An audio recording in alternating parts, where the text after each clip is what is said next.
Good morning students. आज हम पढ़ेंगे स्केलर प्रोडक्ट ऑफ वेक्टर्स।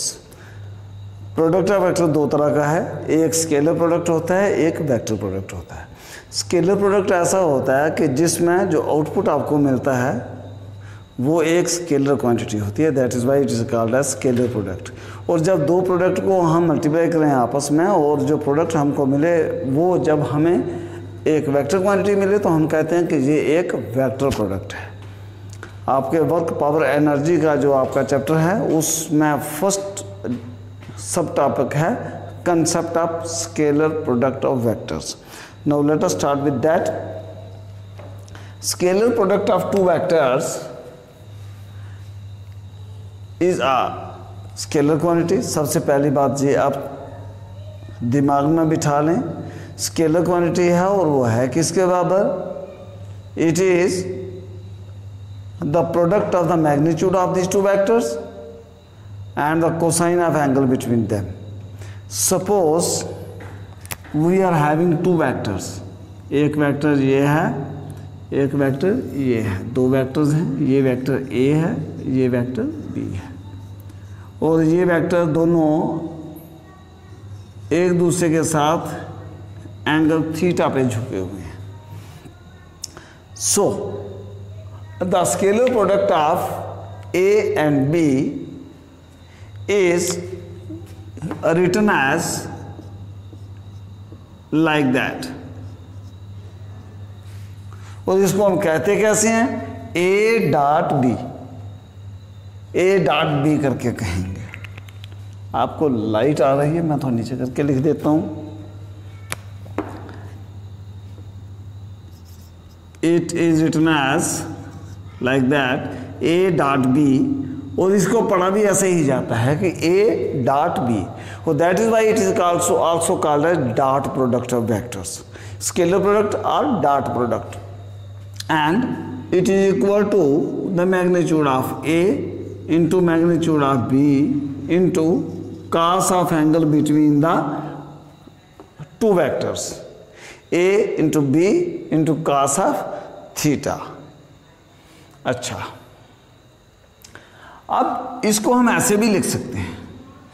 हम आमतौर पर ऐसे लिखते हैं मैग्नीट्यूड को।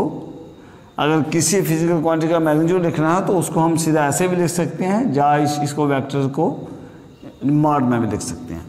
तो आप इसको मैं ऐसे भी लिख सकता हूँ, A into B cos theta. अब यहाँ देखिए बी कास थीटा क्या चीज़ है? What is B cos theta? आपने रेजोल्यूशन ऑफ वेक्टर्स पढ़ा था, तो वहाँ आपने पढ़ी थी चीज़ कि अगर ये एक वेक्टर B है, ये जो थीटा एंगल है किसी और वेक्टर के साथ, तो इस वेक्टर का कंपोनेंट जो इधर होगा वो होगा B into cos of theta, B into cos of theta. So यहाँ से एक और डेफिनेशन निकल करके आई इसकी स्केलर प्रोडक्ट की कि क्या scalar product of two vectors A and B is equal to the product of vector A and the component of vector B along the vector A। B का कंपोनेंट जो A की तरफ है वो B cos theta, और तो B cos theta के साथ मल्टीप्लाई कर रहे हैं, तो ये डेफिनेशन क्या बनेगी? It will be equal to the scalar product of vectors A and B is equal to the product of the magnitude of A and the component of the B across A along A। फिर आपके दिमाग में आएगा कि sir इसको हम ऐसे भी तो लिख सकते हैं, B into A cos theta. बिल्कुल लिख सकते हैं आप जी। B into A cos theta क्या आ जाएगा? It is will be equal to B and component of A across B। A का कंपोनेंट B की तरफ इधर होगा, तो सो ये दो तरह की डेफिनेशंस आप ऐसे भी इसको लिख सकते हैं। एग्जाम्पल जैसे फोर्स और डिस्प्लेसमेंट दोनों वेक्टर क्वांटिटी हैं, इन दोनों का जो डॉट प्रोडक्ट है वो एक और फिजिकल क्वांटिटी होती है और वो स्केलर क्वांटिटी है, and that is called as work. इस चैप्टर में हम इसको एक्सप्लेन करेंगे, खूब सारा इसके बारे में हम पढ़ेंगे। फिर एक और ऐसे ही एग्जाम्पल है फोर्स एंड वेलोसिटी। ये दोनों वेक्टर्स हैं, इन दोनों का जब डॉट प्रोडक्ट निकाला जाता है तो वो और एक स्केलर क्वांटिटी बनती है, it is called as power. So these are two examples of scalar product of vectors. अब हम बात करते हैं इसकी प्रॉपर्टीज या कैरेक्टरिस्टिक्स।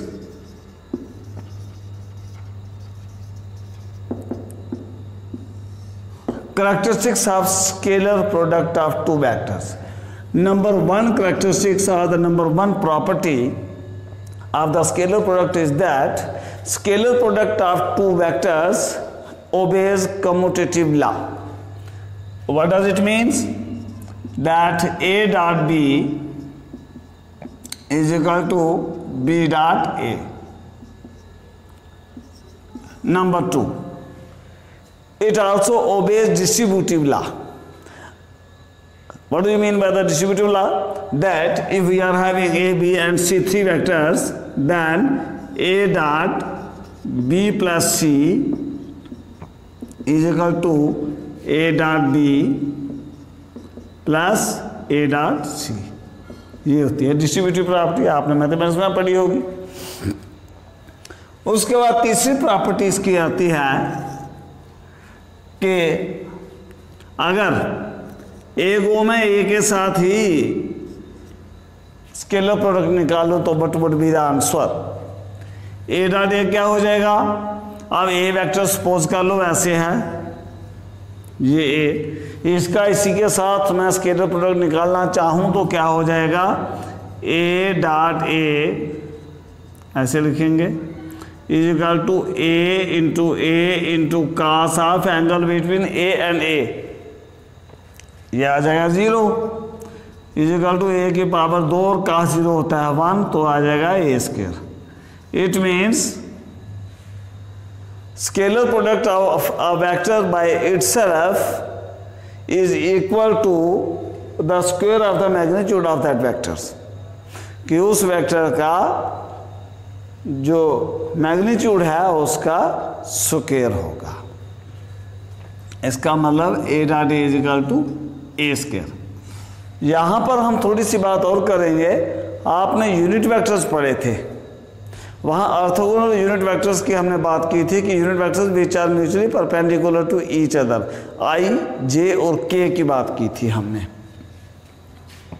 ऐसे थी जी, इधर आई है, इधर जे है और इधर के है, इधर एक्स था, इधर वाई था और इधर जेड था, ऐसा ही था जी। अच्छा, अब इनकी बात करेंगे हम कि आई डॉट आई किसके बराबर हो जाएगा? फिर आई डॉट आई दोनों एक ही जो एक्स एक्सिस पर ही हैं, इसलिए cos of angle between these two is equal to 0 degree and therefore ये आ गया आई का मैग्नीट्यूड और आई का मैग्नीट्यूड। अब चूंकि ये दोनों यूनिट वेक्टर हैं, therefore magnitude is equal to 1, तो so it will be equal to 1 into cos of 0, तो इज इक्वल टू 1 का स्क्वायर इज इक्वल टू 1 हो जाएगा। Therefore I dot I is equal to 1 and similarly J dot J also is equal to 1 and in the same way K dot k is also equal to 1। ये चीज बड़ी काम आने की है, ध्यान रखना। अच्छा जी, अब एक चीज और इसकी देख लेते हैं। तो आई डॉट आई तो ये है, तो आई डॉट जे किसके बराबर होगा जी? अब आई और जे के बीच में एंगल है 90 डिग्री का, मैग्नीट्यूड इसका भी 1, मैग्नीट्यूड इसका भी 1 इंटू cos ऑफ 90 डिग्री हो गया जी। अब cos 90 हम जानते हैं 0 होता है, तो वो इस पूरी टर्म को बना गया 0। ऐसे ही जे डॉट के किसके बराबर हो जाएगा? ये भी हो जाएगा 1 इंटू 1, जे और के बीच में भी 90 डिग्री का है एंगल, सो ये भी आ जाएगा cos 90 डिग्री, तो ये भी आपका आ गया 0। ऐसे ही के डॉट आई किसके बराबर हो जाएगा, वो भी क्या हो जाएगा 1 इंटू 1 इंटू cos ऑफ 90, क्योंकि आई और के बीच में भी 90 डिग्री का है, तो ये भी आ गया 0। इसका मतलब ये हो गया कि ऑर्थोगोनल वेक्टर जो हैं, अगर अपने साथ स्केलर प्रोडक्ट निकालेंगे तो 1, अगर दूसरा है तो उसके साथ 0, कोई भी हो दूसरा तो वो 0 हो जाएगा। सो ये हमको बड़े काम देने की चीज़ है। फिर हम बात करते हैं 3 डायमेंशंस की। 3 डायमेंशन की थोड़ी सारी बात कर लेते हैं, प्रॉपर्टीज इसकी कि 3 डायमेंशन ना होंगे तो कैसी प्रॉपर्टीज इसके बाद आनी है। तो वहाँ हमें ये चीज़ काम देती है।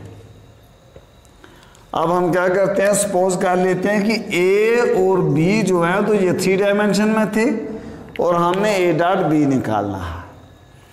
ए इसमें होता है कि इसके बराबर होगा ए x into I plus a y into J plus a z into के। ऐसे ही बी किसके बराबर हो जाएगा, बी हो जाएगा B x into I plus B Y into J plus B Z into के।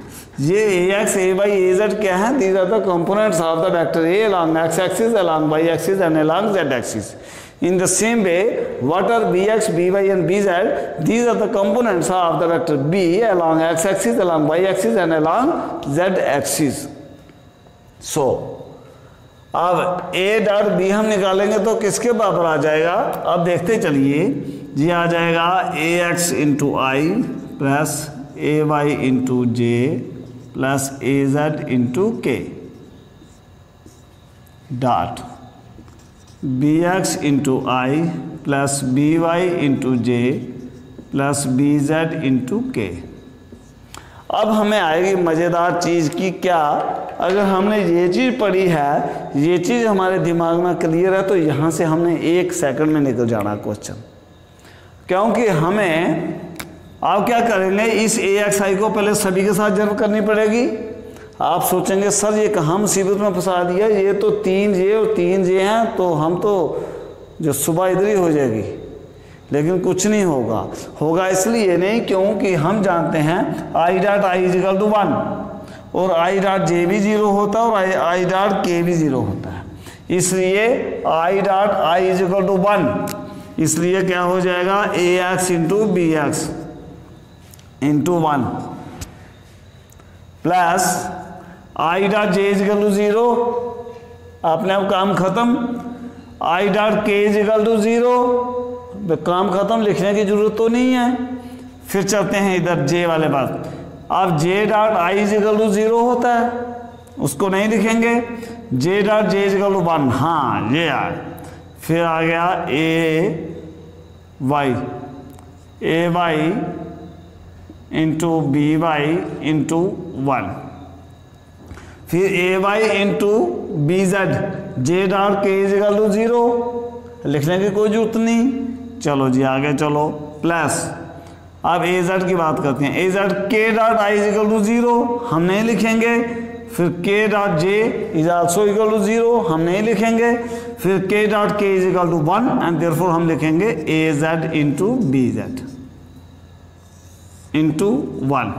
इसको थोड़ा और आसान कर दो, a x b x plus a y b y plus a z b z. Simple, कोई जोल मोल नहीं करना, बिल्कुल सिंपल सी चीज़ है, दिमाग में समझ आनी चाहिए हमको। आपको मैं इसके साथ ही दिन में इसका न्यूमेरिकल भेज रहा हूँ, आप ट्राई करना। अगर तो निकल जाता है तो अच्छी बात है, नहीं तो शाम को डाउट सेशन जब आपका होता है उसमें इसको हम एक्सप्लेन करेंगे। आई होप अच्छे से दिमाग में बैठ जाएँ आपके। अगर नहीं फिर भी बैठ पाए तो आप कमेंट बॉक्स में लिखिए, हम इसको नेक्स्ट लेक्चर में दोबारा एक्सप्लेन करेंगे। Thanks and have a nice day. Stay home, stay safe.